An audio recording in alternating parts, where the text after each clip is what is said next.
It-toroq tal-Belt Valletta inbidlu f'mewġa ta' kuluri, ferħ u entużjażmu, ċelebrazzjoni tad-diversità u l-win tal-Qawsalla.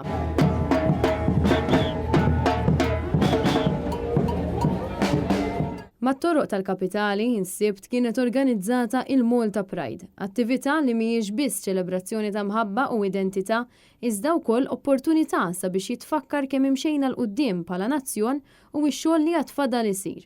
Dan il-messaġġ kien b'saħħtu ħafna anke fost daw preżenti f'din il-parata li telqet minn Pjazza Tritoni u għaddiet minn diversi toroq fil-Belt Valletta. L-ewwel darba li ġejt jien atmosfera veru sabiħa u inħoss li hija ħafna importanti għax għal vorja qegħdin jisu like in modern times xorta u ħafna homophobia u hatred like towards minor communities. Allura importanti you raise awareness about everything. Dejjem tajjeb li niġu flimkien u niċċelebra u li imħabba hija nħabba.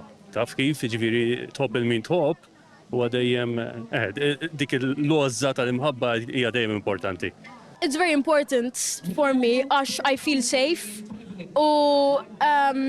Here in Malta, unfortunately, there's a stigma around LGBTQ people, so it's great to come here and celebrate and be ourselves. Delegazzjoni mmexxija mill-kap il-ġdid tal-Partit Nazzjonalista Alex Borg ħadet sehem fil-Malta Pride March u ingħaqdet f'din l-attività annwali. Għaw atmosfera sabiħa, atmosfera ta' ferħ, atmosfera li rridu nkomplu nuru l-inklusività u nippromovu l-inklusività.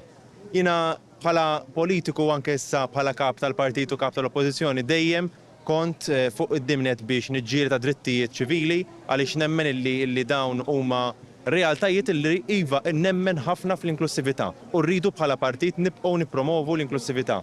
Illum il-preżenza tagħna hawnhekk tispikka u naħseb illi hija xi ħaġa sabiħa li jaraw il-politiċi kemm żgħażagħ u kemm ta' esperjenza illi naqdu magħhom hawnhekk biex niċċelebraw din l-inklusività ġo Malta stess. Preżenti wkoll kien hemm il-President Emeritu Mary Louise Colejro Preka. Din hija ċelebrazzjoni li aħna narfu lil kull persuna.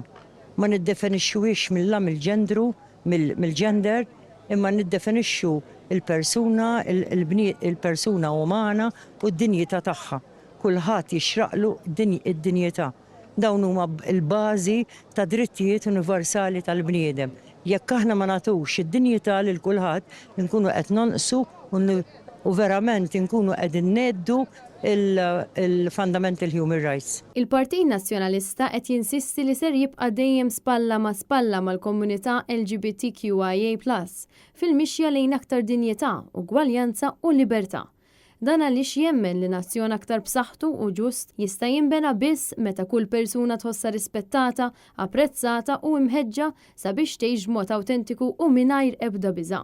Mhuwiex biss okkażjoni ta' ġurnata hija sforz kontinwu sabiex l-ugwaljanza, ir-rispett u l-inklużjoni dejjem ikunu fil-qafas tal-politika tagħna bħala partit biex dejjem aħna nimxu f'solidarjetà mal-komunità LGBTIQ lejn aktar ugwaljanza u aktar dinjità. Abigail Mikallef, Net News.